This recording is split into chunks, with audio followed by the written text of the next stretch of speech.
Well, welcome everybody. It's great to be back. We're going to be discussing tonight the nature of resistance in the clinical encounter, which Randine Lewis will introduce. And I'm just going to say a brief word about what we're doing here. So we call ourselves the Chinese Medicine Integral Collective. And integral in this case really implies a medicine that endeavors to include all significant parts of the self, with no part left behind. And the nature of the discussion here is different from usual discussions where people talk about things and they talk about their knowledge base and what they already know and give opinions about what they think. And some of that may happen, and that can be in the picture. But we're really investigating here, discussing the topics we present in the context of intersubjective dialogue. And this is really a relatively new form of communication, an intentional form of communication, where rather than talking about things, we're really, and about them from the perspective of what's already known, we're really speaking directly, hopefully in a non-abstract way, directly from our own experience of those things in real time, pushing an edge beyond what's known, beyond what we know, into really, in an open-minded and open-hearted way, investigating whatever topic we happen to be presenting. So, of course, we've all thought about resistance, and we could all probably give lectures on it in terms of book learning and theoretically talk about it. But what we're really going to do is look into it in a new way, really trying to push into new territory to see what emerges in the discussion between us. So in doing this, we try not to speak abstractly. We try to avoid opinions. We try to avoid necessarily agreeing or disagreeing with what's said, referencing the past or the future, and really talking directly from our own experience right now. The whole endeavor is really can be considered as a mirror image of meditation. So in meditation, we're letting go of the known without condition to go into the interior. And here we're discussing in a non-abstract way, letting go of the known, but in communication and in relationship to others in an emerging dialogue. So rather than renouncing all experience, we're actually engaging with our experience in real time together to see what creatively emerges. Trying to go somewhere where we haven't been before, trying to see what the intelligence of the collective can illuminate regarding the nature of what we're discussing. So I'm going to turn it over to you, Randine, and you can introduce the topic and we'll go from there. Thank you, Lonnie. Yeah, I'd like to thank you for this topic. It sure sent me down a rabbit hole. Like, how am I going to speak coming from resistance? So I am going to talk around it a little bit. I'm going to talk about it a little bit and hopefully get to a place where we can come from it. So, and I spent a good amount of time coming from it and kind of still there. So really looking at what the energy of resistance is, like the energy of life requires resistance, that life comes into being through friction of opposites, through resistance. So it was like really in querying what is resistance and taking it out of that realm. It's when I experience resistance, it's opposition, it's pushing against something, that it shows up as a feeling of something's wrong, that there's something that shouldn't be, and I don't want to go there.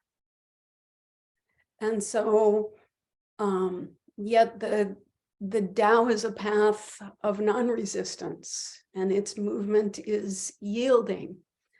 But sometimes some of the work that I've done in a clinical setting, in a retreat setting, is to find ways to yield to our own resistance so that we can discover our own inner sources of conflict so that we don't have to live them out in the world. Because of course, as we know, everything that we resist externally derives from some sort of internal resistance. And it's usually the internal sources of dis-ease come from internal resistance to thoughts, emotions, or any internal state. And when we resist it, it stagnates the chi. And that stagnation is uncomfortable. So we tend to shift away from the discomfort as soon as we encounter it. And it lingers and it perpetuates. And we use various forms of energy to continue to suppress or repress what we find distasteful within.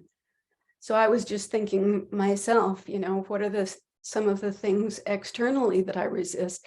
And the one I love to resist most of all is big pharma, and I can talk about, power and greed, and but I certainly don't like to see myself as greedy and lusting for power.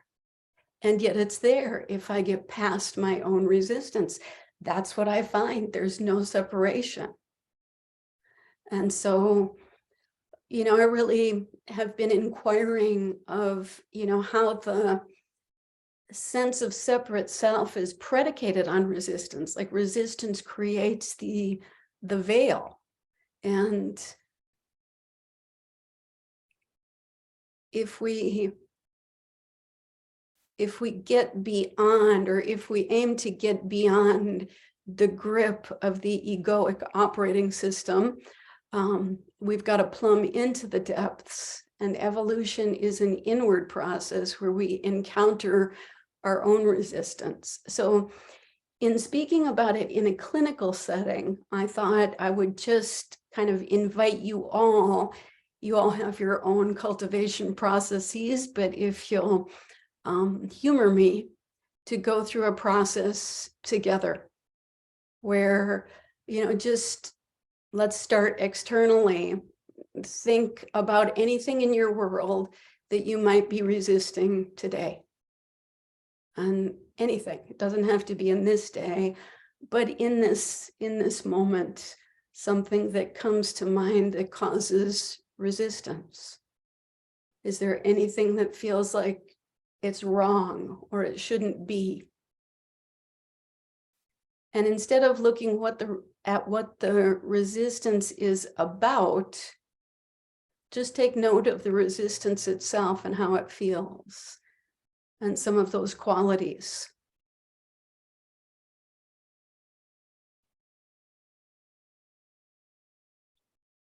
And next, just same process inward, querying within. Can you sense any place internally where there's a lack of flow, where there's any sense of unease or subtle contraction? Again, just noticing it, attending to the feeling of the resistance instead of what it's about.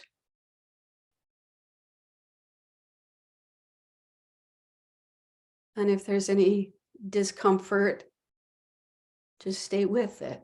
Make some space around it. And what's it made of? And then what's beneath it? What's beyond it? Anything?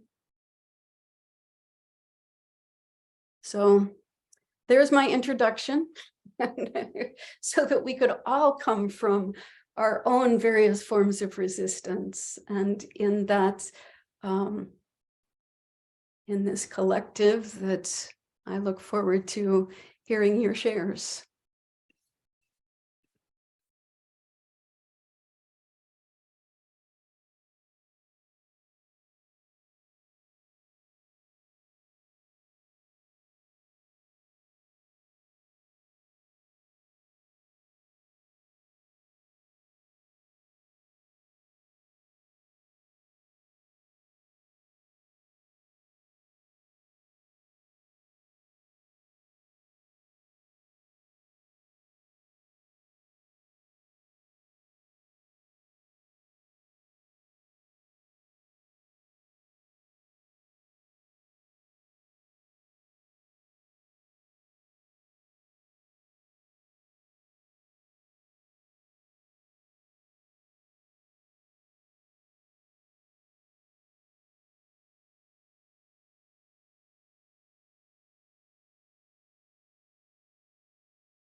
I will say in this moment, Randine, that in that process, which was very somatic, in this moment of a kind of contraction, almost like a snail into her shell, that kind of, it was like I could feel that hypersensitivity of the energy body kind of contracting in as I was going through that process that you invited us to, but then also this sense of the entire field of us, the resistance, there was a kind of palpable resistance of the field itself to be intruded on in a certain way. So I felt I was like kind of going in and out to touching it and feeling it. And then I kind of felt like it was like, okay, well, touch me. So I thought, all right, let me just touch that place of resistance. But really like getting that this is coming from like this very primal, early, almost protozoic, withdrawal or contraction around encounter. But then a kind of pulling. So for me, it was like, yeah, but then there's this wanting to kind of move into just touch the edge of it. So I feel like that's touching the edge of it in our incredible kind of enlivened Zoom space here. Yeah, I had a very similar, like a split experience too, because I mean, I could experience, well, I guess what you could call a contraction or a sense of something wrong. And I could sense, and my superego started criticizing me and pointing out things that I might be defensive about or uncomfortable about.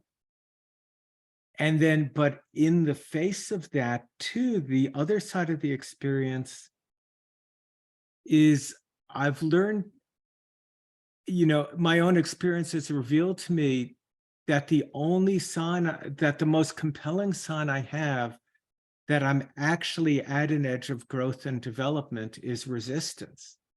And that resistance, the arising of it isn't a problem. It's actually the light going off telling me, oh, there's something here.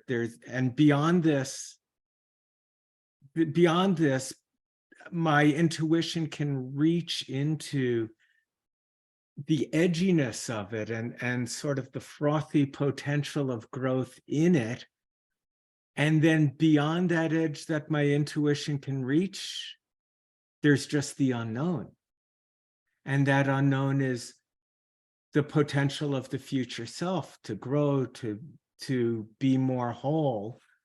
And that's exciting and that's inspiring.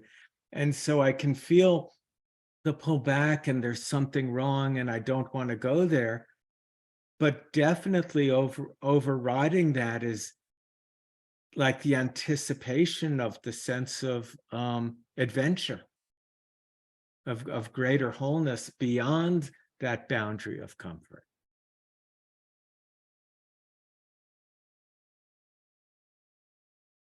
Yeah. What I'm experiencing is the connection or relationship with some dimension of resistance, and yet as Lorie was speaking, and there was this sensation or sense around the gesture of the fold, where there's this sort of, if you look at the gesture of the fold, it can look as if there's separation, but it's a continuity stream. And so my experience is a place of contact with resistance, yet feeling it as a part of a larger continuity stream, that it's actually never been separate from wholeness. And you know, that brings up for me, you know, in the context of working with clients, I find that when there's resistance, if that resistance, which is really just a part of the self that's holding contraction, is met with the recognition that it's part of wholeness, which often means there's a recognition of its good intentions, that it's part of something whole, even in its self-contraction. What I sense is then there's a resistancelessness,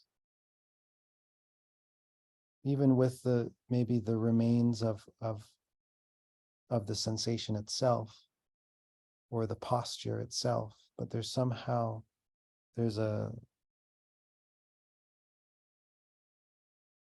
knowing of continuity in which the facade is somehow vanished.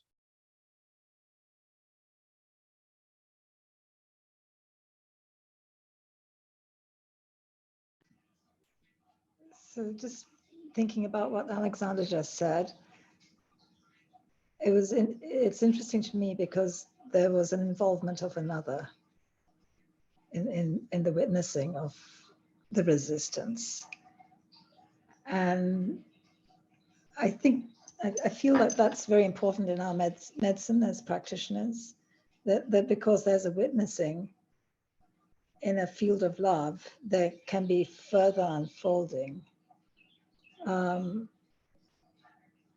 flow, and a return to flow, whatever form it takes.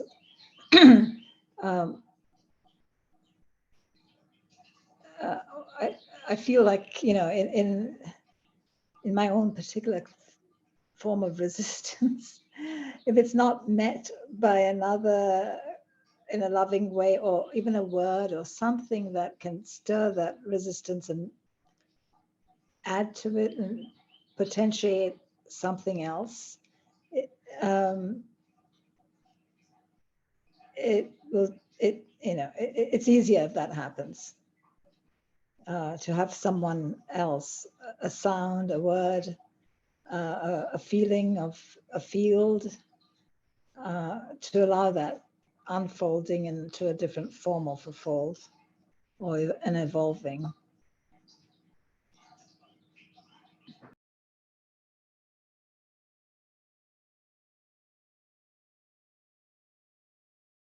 So you know, when we say resistance meets contact, I guess the contact, the nature of the contact could also be something to be considered.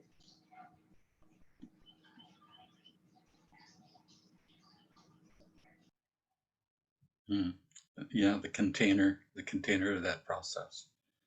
And I guess it experiences zones of resistance. Randine, you were talking about resistance at the level of larger social pressures, economic social pressures, and that resistance gets met. I experience it throughout the daimai, in fact, and throughout the diaphragm, and I remember Dr. Shen. His favorite herb was one of them that I saw in many of his formulas over years was lulu tong, liquid ambergris, which all roads open, and that process of opening into the space, whether it's amongst the parts of myself or myself with others, that sometimes I want that resistance, and sometimes I want to hold a space against what I perceive as wrong action or some judgment that comes forward, and that judgment, either towards myself or towards another, becomes a, a force that is part of that um, resistance, which if I'm reflective in that moment, contains possibilities of realization about self and other and separation and and connection, and the tempo of that, right? Because I guess oftentimes we look at the the resistance to be something which is slowing down, stagnating, stopping. But I think that also resistance, for me, has also been a process of speeding up, moving faster. And in either way, the separation of self from self or self from other becomes a part of that.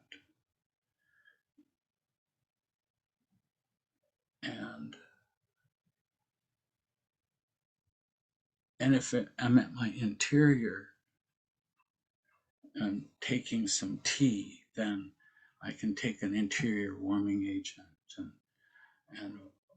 and balance it with something nourishing and sweetening, and have those two forces harmonize in a way. Or it could be done at the exterior. If I am able to locate where the resistance is, so the zone of resistance is oftentimes at the zone where the pain is experienced. And as a practitioner, that can be experienced as a bit of becoming more rigid in response to something coming up, some very intense trauma recurrence on part of a patient or something. How can I stay soft and open and receptive, be an open, safe container for that process without my own internal resistances arising in that process?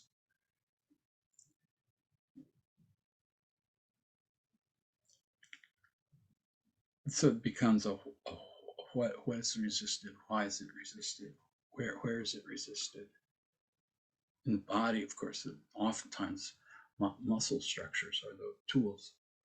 And I spent a lot of time with the studies of Wilhelm Reich, and there the armoring or the resistance would come from the top down, and we would open that way. So for me, it's oftentimes noticing if my jaw muscles getting tight.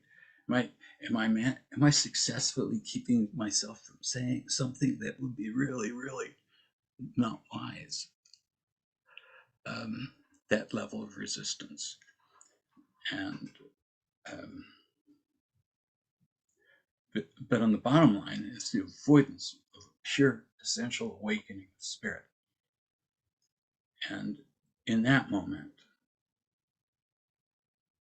resistance evaporates, and there's an open, spacious field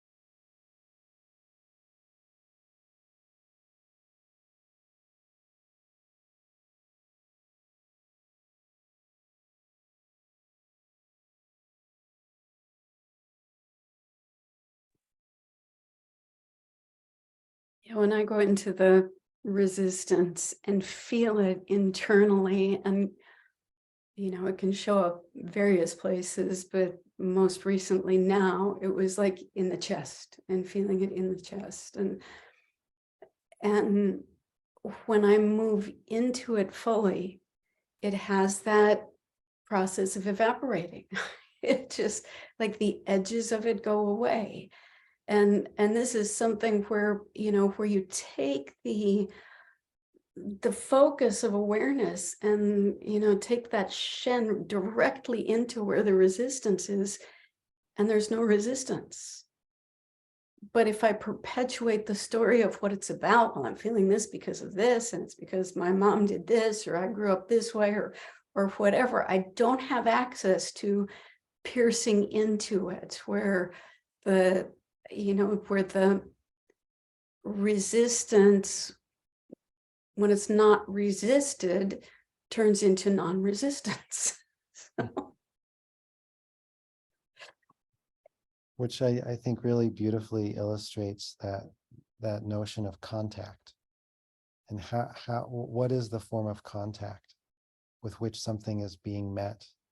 And in the context of with clients, exactly what you're saying is what I experience as dispelling 98% of resistance within a very, very short period of time, is that fully welcoming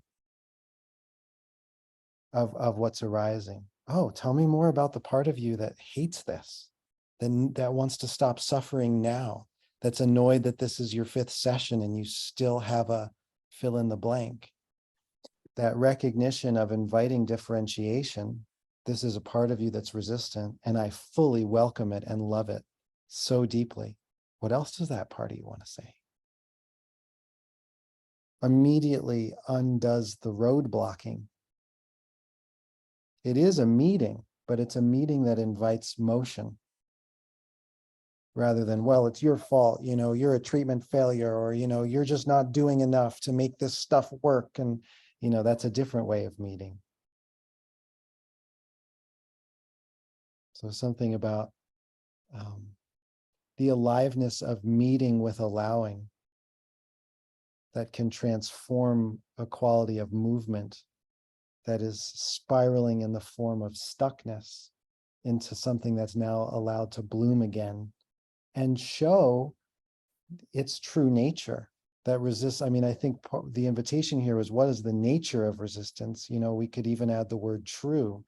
We know what resistance feels like when it sucks, but what's the true nature, the deeper UN essence of resistance, its purposefulness? Yeah, I mean, when I think back in my own life, when I was younger and very, very defended, things that touched me most, I mean, I have specific memories of individuals at certain times in my life who saw through all my resistance and could see me and let me know that they saw me beyond it. So when I was training, fighting full contact martial arts and still insecure about would Chinese medicine ever come to anything, and would I make it, and would I ever practice, and would I ever finish chapter 1 of my first book, and just had a lot of young energy and really was very strongly defended. The people who touched me most were people who could see through all of it and let me know that they could see me.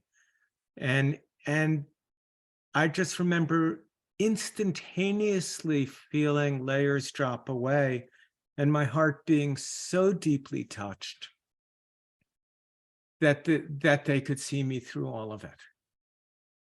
And it's the same, it's a similar situation to which we're in clinically, I think, which is that the vision we have in Chinese medicine, which takes us so deep in people, and through our own cultivational practices, all the way to what we might call their authentic self, their Buddha nature, however we want to put it, that on the one hand, there are all the symptoms, there are all the signs, and then there's all the guarding and all the resistance, but we can see beyond that. And my experience with patients, honestly, is in some people, their intuition that I see beyond it melts the resistance and initiates healing and trust at a very deep and compelling level. And other people are terrified that it's seen through, even if I don't push or say anything.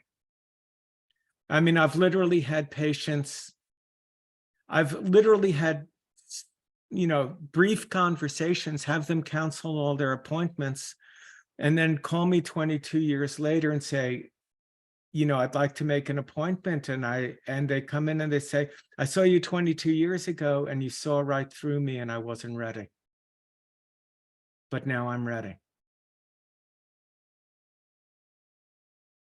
Lonnie, I feel like there's something that's been sitting with me here in this conversation that you just really, you put the needle in, which is that we're talking about different levels of awareness or being. That level that we're alluding to, where it all melts, where the resistance just melts into spacious awareness and receptivity, is one level. I would say it's almost when we're at this level of spiritual opening or a kind of illumination space. And then, but clinically, in the treatment room, when I'm working with someone on a soul or psychological level, my sort of modus operandi is cherishing the resistance, honoring the resistance. I see it as, in a certain way, like the lead in the alchemical process. It's that stuck, opaque, contracted place where the actual spiritual possibility has been, it's in the process of incarnating, and it's held in a kind of crystallized state there. That's where, on the level of the soul, we're invited to, again, touch it and cherish it. But what you said, Lonnie, I think really is key for me, because on the level of psyche or soul work or this transformation of the person, there's a kind of timing. The spirit, of course, can open in the moment. And sometimes we have that encounter where they know that we know that we're both seeing that, but then there's another game being played. And that game being played of personality development, transformation, takes time. It needs its timing, 22 years or 10 treatments or whatever it is. And I think for me, treasuring that resistance or cherishing it is part of the timing process. When I'm working with a 14-year-old, I can see who she might be in her fullness. But at the time that she's 14, I need to honor that she can't go there right now. And her resistance to maybe going into a somatic process or going into an emotional process, that resistance is guiding me with the kairos, with the timing. So I think it's really what I've discovered, and what I discovered in myself is that the resistance almost guides the kairos of the process if we just stay near it, next to it, honor it, cherish it. And also, as you're pointing out, Lonnie, trusting that there's a much bigger chronology. It's not up to us. We don't determine that timing. We sit next to it and we temper it and we touch it and we love it and we care about it. Well, I think that big view is the soul's view. Mm. Because, the ego's view is, I want to put a needle in, see a pulse change, and have everything happen. And the soul's view is in over much bigger timescales. Yes. And also the soul's view is the timelessness as well. It's both things, really.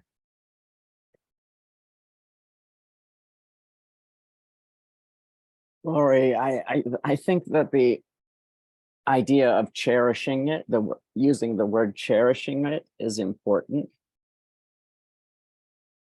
I feel like there's a place beyond which, there's a sense beyond which we can still, however subtly, even at the soul's supposed level, be objectifying resistance as something out there to overcome or something in there to overcome.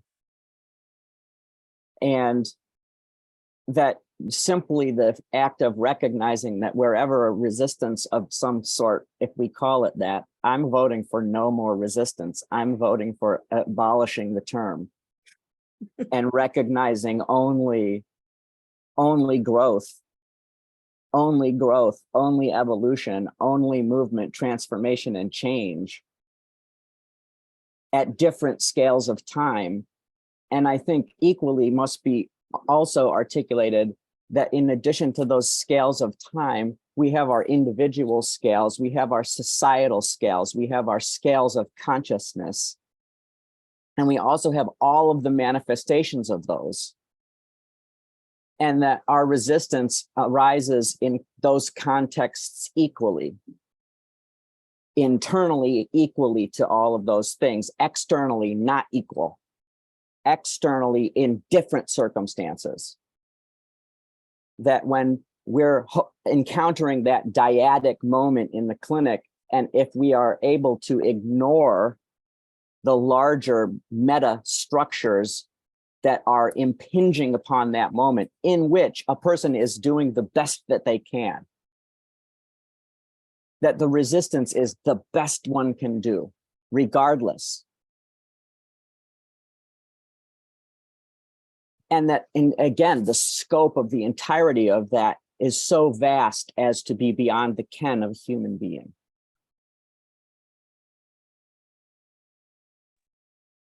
And yet, all of those things intertwining at their different frequencies, coalescing in some place, which is always at the point of contact.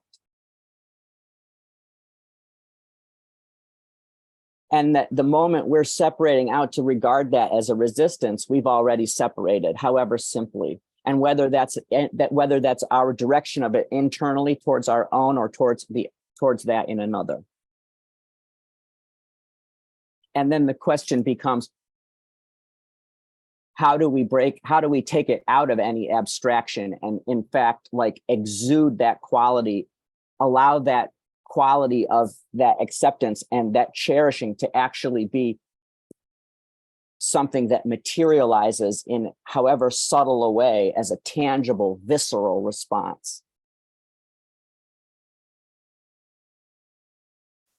And that if we're truly being present to as many of those nodes as we can be, we can't ignore.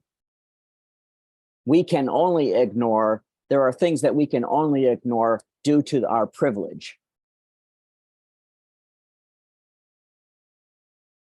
Where privilege is understood as being all of the things that I can ignore without consequence.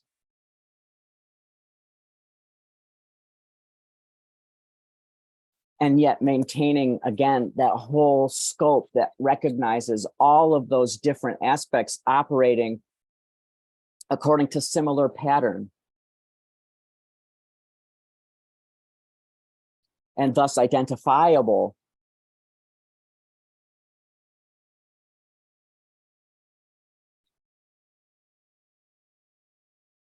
I don't know.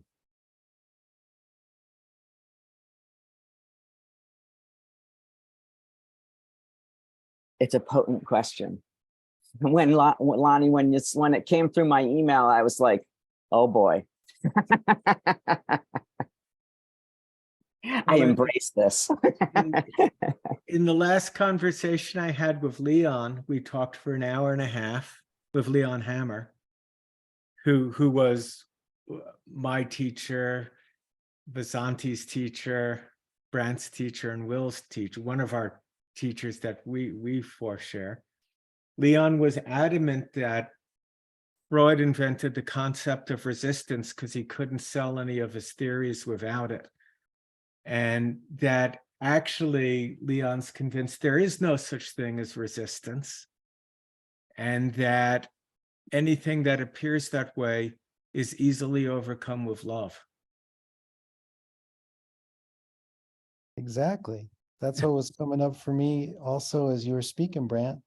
You know, and to just give an example, it's like someone comes in and they say, well, you know, I can't get my life moving. I can't get anything going. Oh, well, tell me more about the part of you, you know, I'm curious about this. Tell me more. Oh, well, I don't want to let this person get anything going because I don't want them to fail. Oh, you don't want them to fail. So you're concerned. So you're keeping them from leaving the house. You're keeping them from like doing whatever it is they need to do because you don't want them to fail. Well, if you were successful in keeping them from failing, well, what would you want this person to experience? Oh, absolute freedom. Oh, so you want this person to feel free. Well, yes, of course. That's why I'm not letting them do anything in their profession. Fantastic. What does freedom feel like? And then this part of that person, they crank up freedom. What does it taste like? I want to feel what you're trying to do for this person. And the next thing you know, this person is experiencing freedom. And I see this over and over and over and over again, that what first looks like resistance is this way in which the system is twisting itself. It's twisting its good intentions into halting. And by helping that untangle, we again come back to that continuity fold. Oh, I can see you're a stream of life trying to express lifing. And then you can see that whole, and with that is where that cherishing becomes it's the only option. Because time and time again, that's what the quote unquote resistance looks like.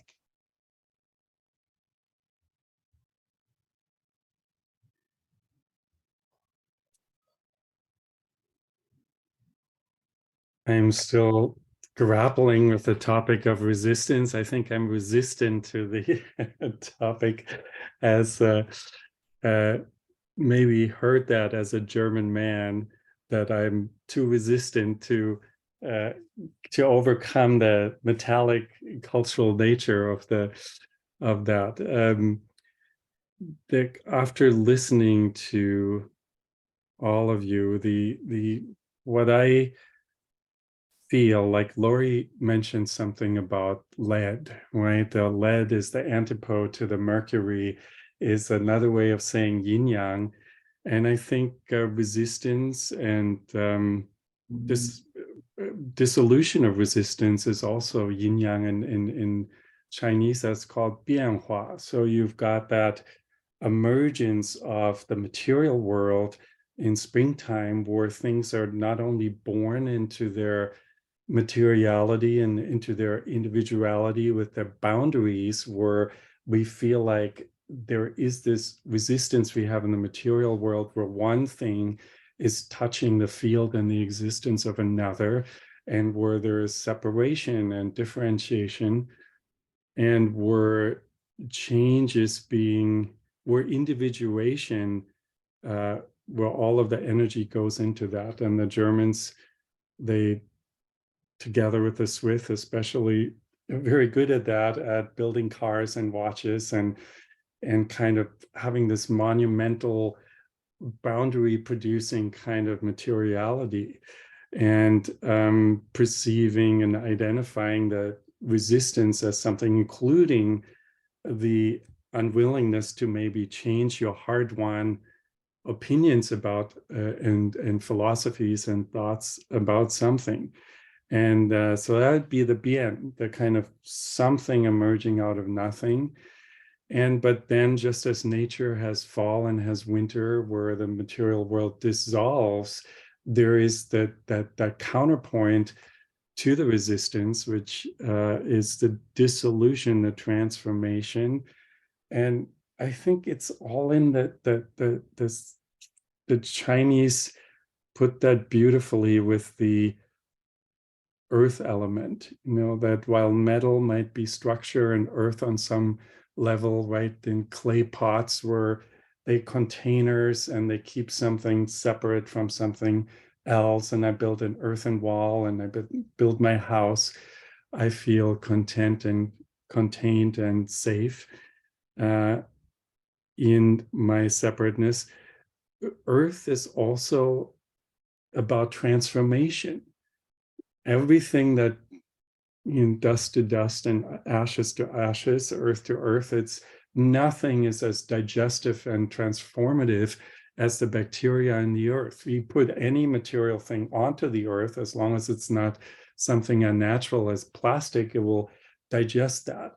And so the earth position on the holomap that the ancient Chinese made for us, the first months of spring is wood, of course, and the second months is wood, but then the third months of every season is earth, meaning when spring transforms into summer, that is earth. And when summer transforms into fall, that is also earth. And that means that and it's interesting, it's not just the digestive organs, but originally the heart was the earth organ. So the ability to recognize ourselves as, material, like beings that have a concrete nature with a concrete cultural background, and that is okay. And we even might like that, but we can't take ourselves too important in that, and that there needs to be a kind of capacity for dissolution and transforming that completely, and seeing that we everything at the same time. And I think that is also what love is not just a fire quality, but an earth quality that makes us feel self and contained, but that is also dissolving in heart opening. When I feel resistance, which is always resistance to change, I feel it here. And but from here, that there is always just a longing for that. And I couldn't agree more with what Lonny said. It's this was very comforting for me, particularly in adolescence, when there was these expectations, you should be like that, and etc., to have people be in the presence of people that were unconditionally holding you in this place where they saw much deeper and saw your potential there. And that is also, and I also really like that idea of that things take time sometimes. Like, I'm an herbalist, so I'm not, don't have that tool available to me. While I have an acupuncture license, I almost never do that. But this kind of experience of putting a needle into somebody, have an immediate dissolution of boundaries and transformation and overcoming of resistance is wonderful, of course, but for an herbalist, that happens more slowly. A lot of my patients have very serious structural diseases that, it takes a long time to develop a tumor and takes just as long time to dissolve that.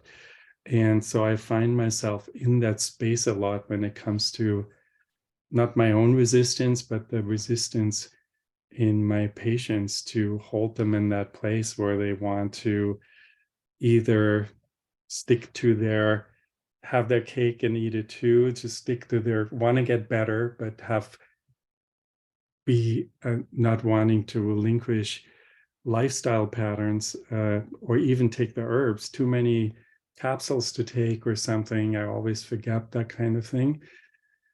And the other thing is my own impatience with, because we are in a result-driven society where everybody is like, I want to feel different or so. And I always point toward the tree outside of my window and say, this tree was this tall when we moved into the house 20 years ago. And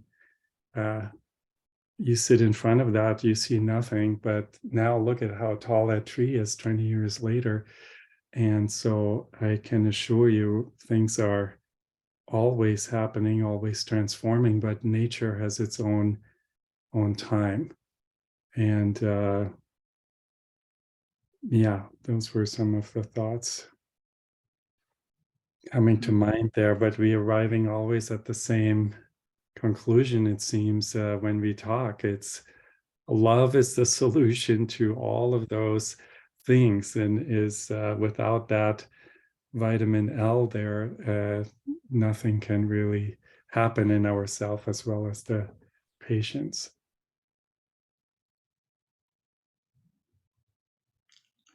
What you're saying there, Heiner, brings to mind for me that birthing process, the experience in the womb.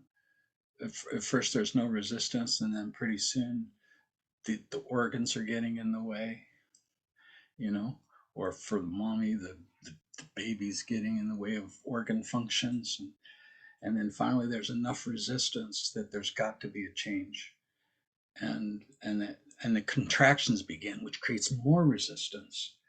And then the thrusting begins, and then there can be even more resistance. And this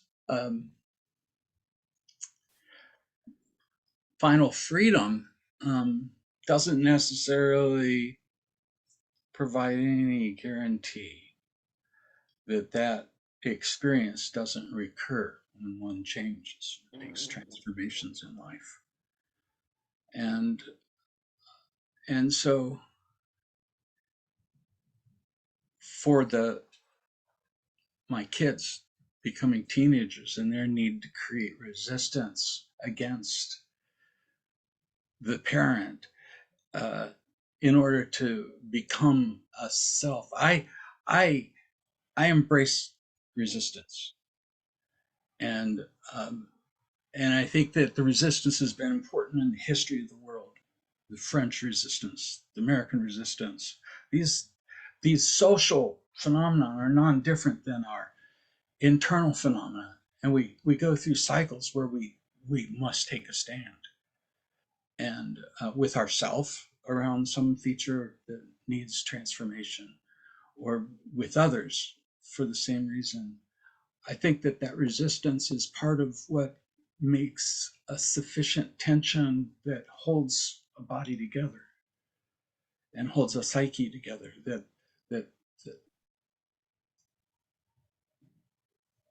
at the same time, I want to recognize when that resistance is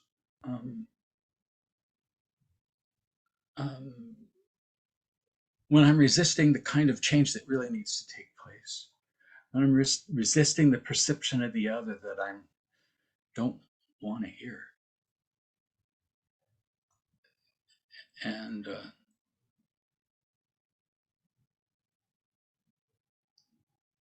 if I can, I want to be friends with my resistance. That was the kind of intimacy that you were communicating, Lorie. That would be pretty awesome. I think most of the time I'm resisting my resistance.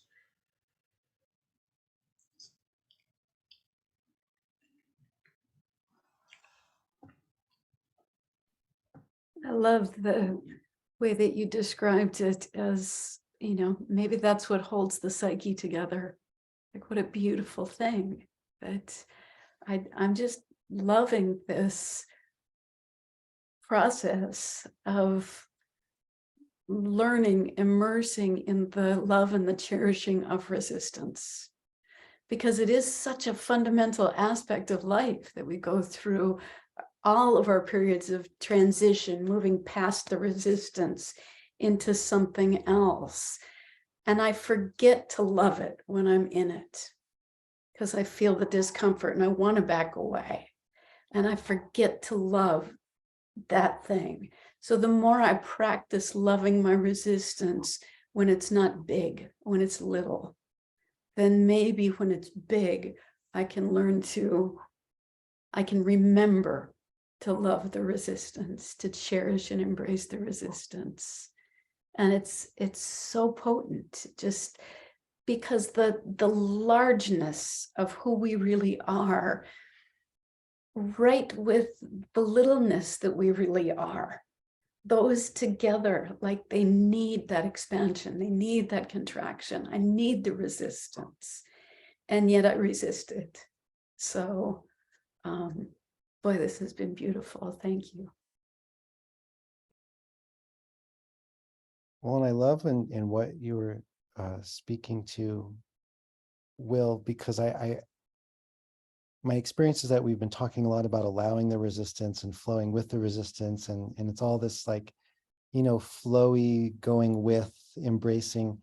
And yet in what you were speaking to, I also sensed, I mean, you brought up the word teenager, right? And so all of a sudden I'm like, oh, wait a minute. So like, you know, there's this moment of meeting resistance where there may in fact be love, but there's also no, enough. And there's a pushing back, you know, and I know for me, because my disposition is to be loving and embracing and sort of moving with and homeopathic and all that kind of thing. But I'm also reflecting on, there are moments when it is that meeting back. Yes, we could say, oh, it's deeply coming from love. And sometimes it's just, dude, I'm now resistant to your resistance. Like, dude, it's been 5 days and you're still a crabby ass. And then there's something in that meeting point that produces a transformation that maybe wasn't being produced by a continual gesture of allowing. There's that turning against, you know, that healthy resistance. And sometimes, you know, it's a little, at least for me, it's a little unfuzzy. It's a little fuzzy of like, okay, well, when we're resisting, when it's a healthy resistance, where are the gestures of violence in that? Where is it the gesture of uprightness, meeting, saying transformation now, please? And there's a lot of, perhaps there can be some fuzziness or some overlapping in that. Yeah, it just gets really real for me when you say teenager, you know, teenager plus they're tired plus a million other things, and then you're tired, and then yet it's that resistance back, resisting the resistance that kind of, it produces something positive, we hope. I get in me, I feel this tremendous excitement, Will, when you speak to this kind of, and, you know, I think, Brandt, you were also alluding to, it's like this necessity of it. And then Alexander, like in me, there's this tremendous movement of chi, the no, and the power of that no. I mean, I'm very present to it as a grandmother and watching the emergence, you know, at 2 of the self. It's real. The capacity to say no, to know where my edge is, to stand for it. This is an incredible achievement.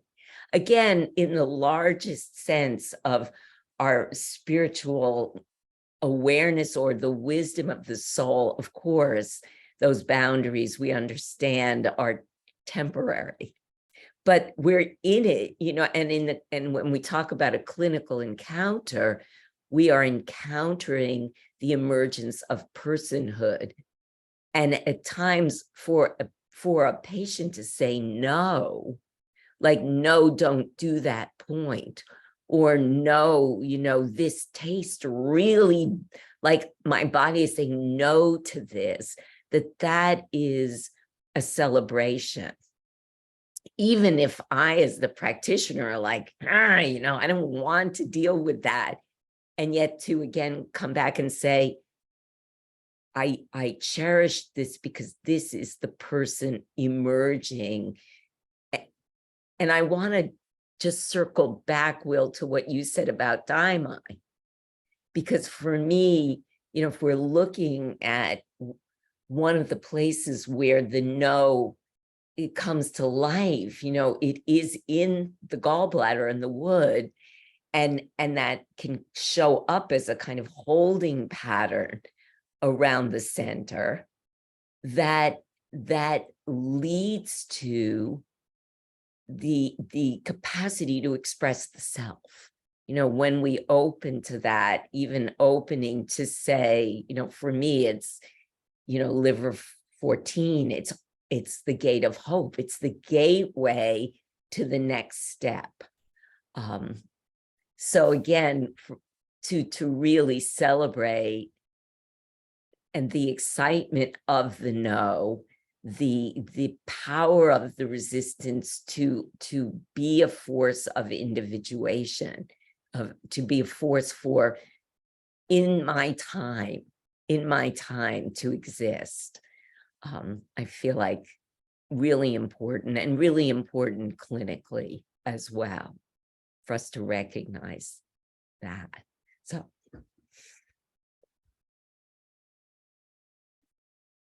Yeah, I think, you know, when we talk about a teenager, what comes up is resistance. Resistance, we know, is developmentally correct for a teenager because they are deeply ambivalent, caught between the imperative to have to become their own person and separate out from the parents, while at the same time doubting their ability to actually do that, and actually feeling completely insecure about doing it and just want, because we've taken care of everything. And we can see that resistance is developmentally appropriate for the teenager. But, and so we can understand when they're being resistance without taking it personally, in terms of that resistance serving as a container for their exploration and their emergence of their own self as an appropriate boundary.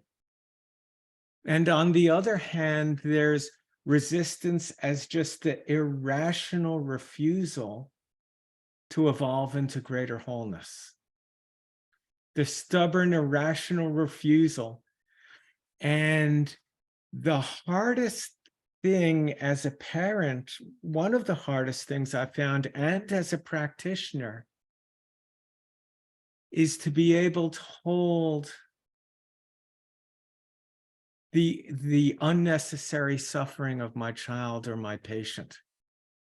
When it's just so readily apparent that that what we might label resistance, or the stubborn refusal to take an action, to stop doing something or to start doing something that would radically change their life for the best, and change the lives of everyone they exist in relationship to for the best.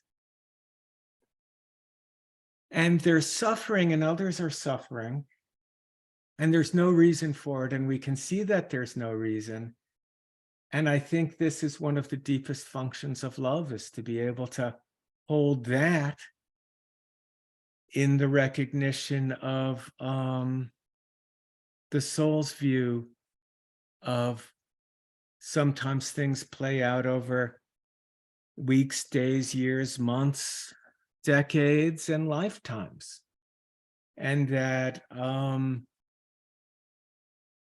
yeah, and that love really is still again, as Heiner said, and as we all know, and we addressed in our last discussion on the nature of love in medicine, is the ultimate context of the medicine. And when Heiner was talking, what I was feeling is, well, and also when Brandt and when I was talking with Leon, and Leon was saying there's no such thing as resistance, and I can say, well, I understand that from a poetic point of view, but I don't want to die.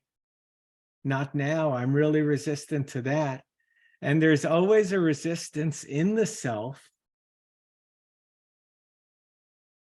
to evolution and to growth and the stream of development that Brandt brought up, this endless evolutionary stream. There's always a resistance of the self. We always have to die to the self that is to become the next imminent, more whole self. And when I feel into that resistance, and when I change that from a metaphor to really dying to my own death, and then I meet that fear, which can come up just in meditation in terms of not letting go. In meditation, not absolutely letting go at times and just focusing obsessively on trivial thoughts. The only answer really, I mean, that's immediately softens, and that resistance melts away the second I extend compassion to whatever my experience is. And realizing that, that's the choice I have at every moment, is to grow and to learn and to open, to grow up, to wake up, to show up, to engage, clean up, engage, and open up. And it's really love, and that confidence in love is the source and the destination, is really the context and the medicine that creates that, and is what, again, to come back full circle, one of the hardest things in parenting and one of the hardest things in the clinical encounter for me has always been to see patients suffer when it was clear to me they held the keys to the kingdom in their hand, and that the obstacle to their rebirth or to their opening or their awakening or their freedom in this regard was in their own hands. And I mean, the keys were in their own hands, and the obstacle was nothing more than an illusion or a thought or a feeling or an emotion or a habit that had no real substance. And it's compassion, I think, that gives the patience and provides the strength to hold the person in that patience, with optimism that seeds well planted can take time to take root. And if not in this incarnation, maybe in a next.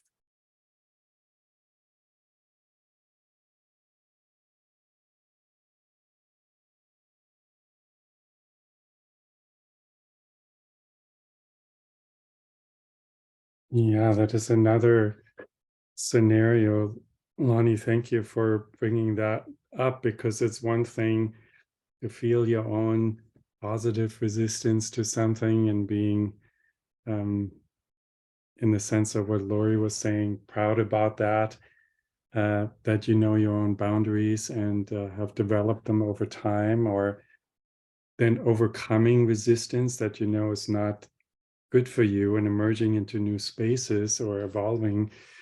And then you use the word unnecessary suffering, seeing that in your own teenage kids or your patients, or just because you yourself think you've moved through that already, and it's so unnecessary that to hold people and then in that space that you perceive as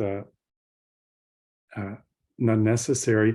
What helps me is to look at that also from a universal level, that it's not that individuum is resistant to the change, but that the organs from a Chinese medicine perspective that facilitate that hua, right? There is on the left side of the organ clock, or these organs that are bringing along with nature's momentum to individuate and materialize things and create boundaries, where we've got the liver and the lung and the stomach and the large intestine, the spleen, those kind of organs that are in charge of producing that.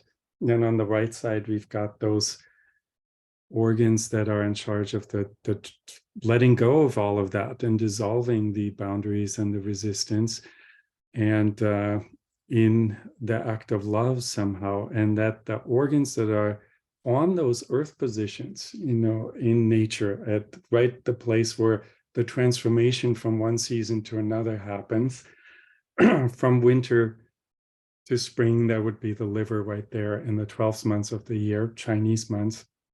And then, very important, the stomach, which is perhaps the earthiest of the bunch. It's also there is a quote somewhere, I think in the Swimming Dictionary, about the stomach is in charge of creating boundaries, and you could say creating resistance in a certain way, as nature at exactly that time is individuating itself in approximately April.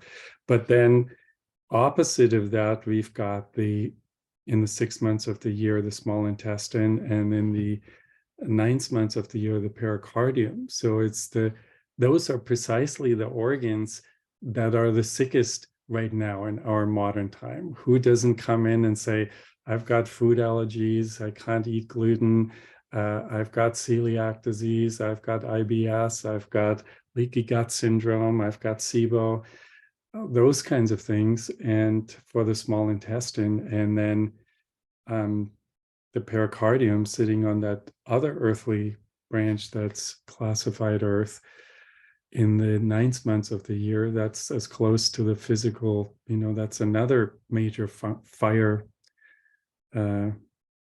organ that's perhaps closest to the physical heart, which is, because of COVID or vaccine or just in general, is one of the, every year the heart attack and the blood vessel occlusion rate goes up. So in a higher sense of the word, then if those organs are physically compromised, then also this ability to transform resistance is equally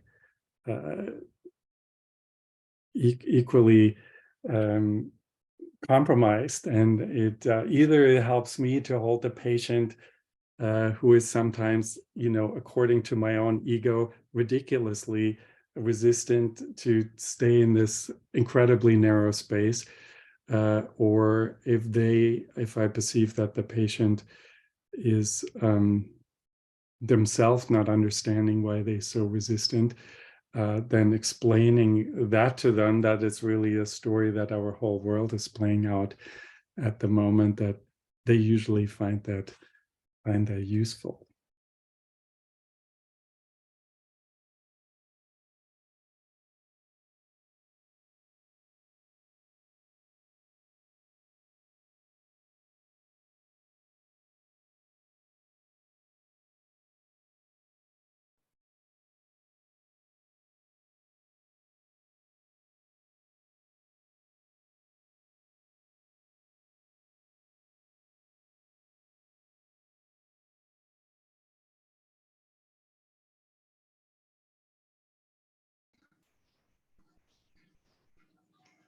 Ultimately, it takes a certain consciousness to resist resistance,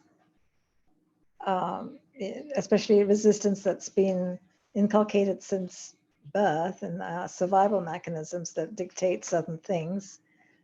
And we find ourselves maybe resisting or falling into certain patterns of behavior. And if one's heart can be touched, either through compassion for another or our Shen maybe can see through that resistance and resist it.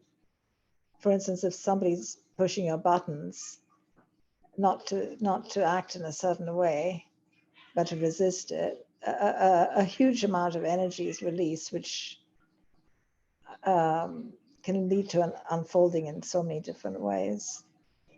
And I think that the other is an important component of it. One can maybe sit and meditate, but it's probably quicker to have the interaction with somebody else. And I think having the role of a healer, one hopes to facilitate something like that in our patients. At least I feel that way.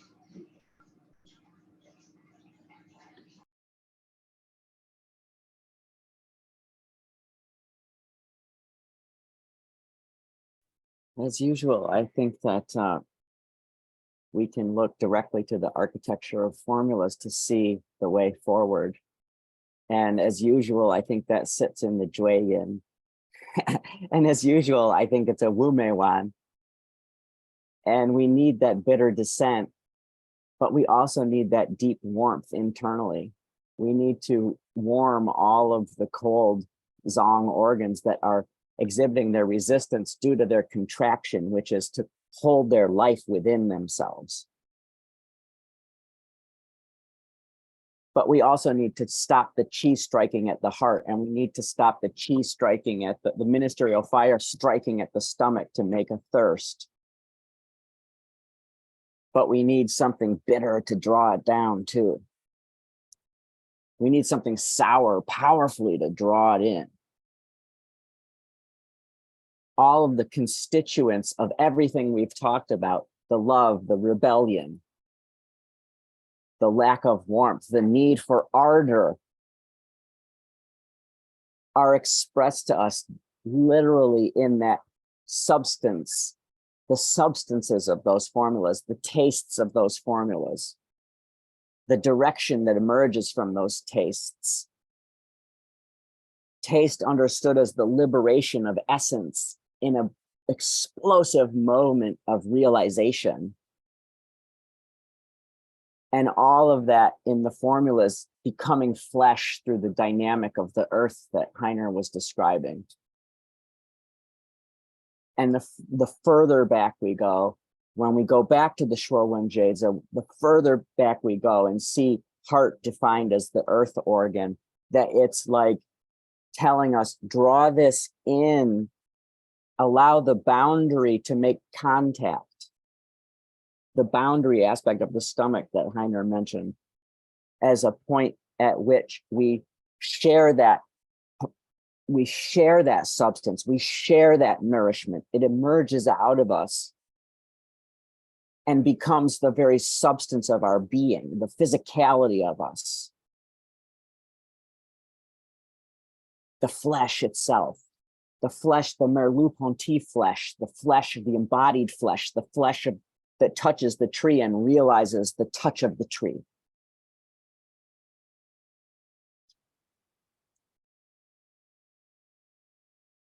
And then the dissolution of some concept of resistance just unfolds in the context of our embodiment.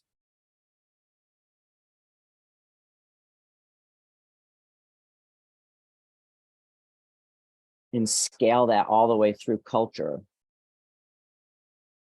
and through the world and the flesh of the world. And then it's no longer resistance for us to fight against destruction of the natural world and of othered people. It becomes the dynamic of transformation.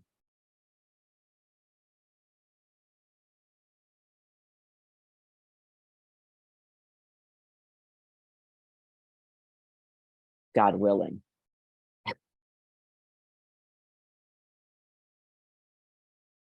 And it's I often think about the idea of the Prophet Muhammad asking for forgiveness 77 times a day, because as he's spiraling towards unity with the one, everything he casts his glance upon looks like a shadow.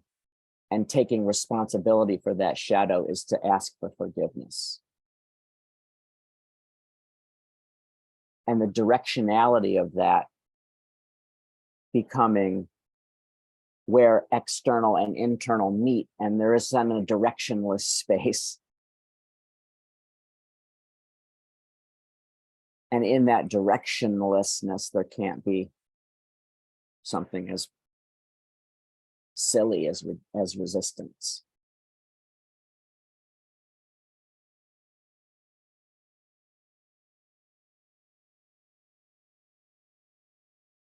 Just love and forgiveness.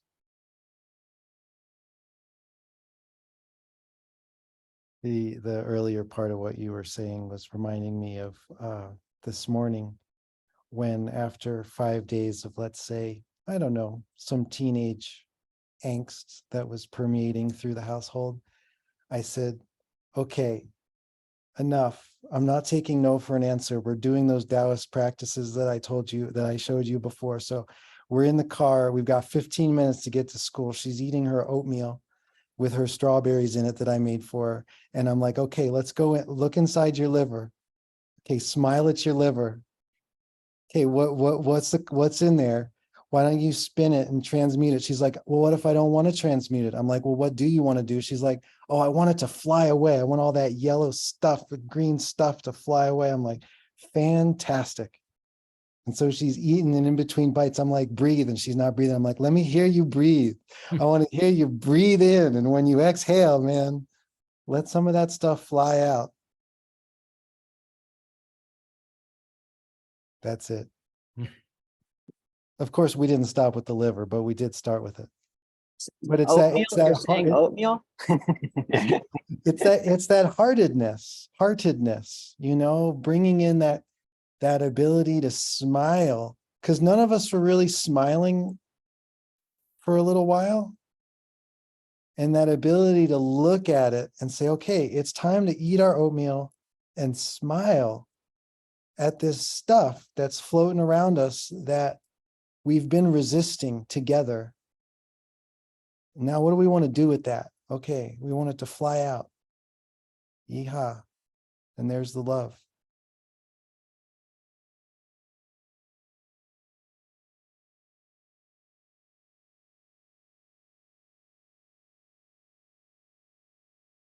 Well, I think we did it.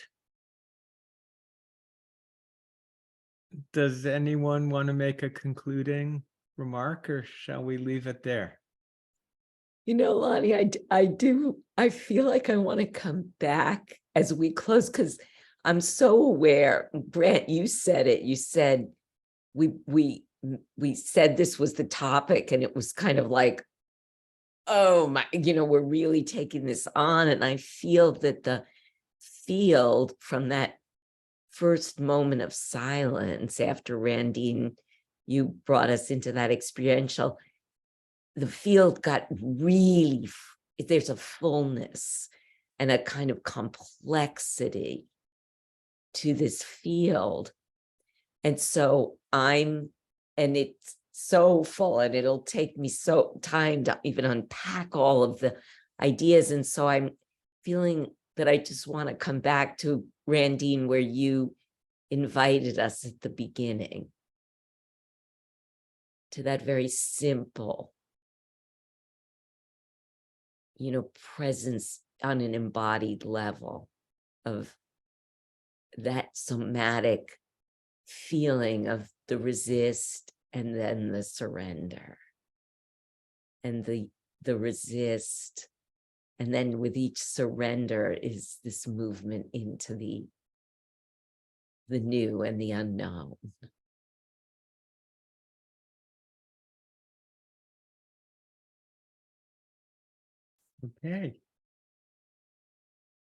Okay, well, just on behalf of all of us, we'd like to thank our audience, and we couldn't do this without you. So thank you everyone for tuning in, and another beautiful discussion. between all of us. So thank you all and see you next month. And good night.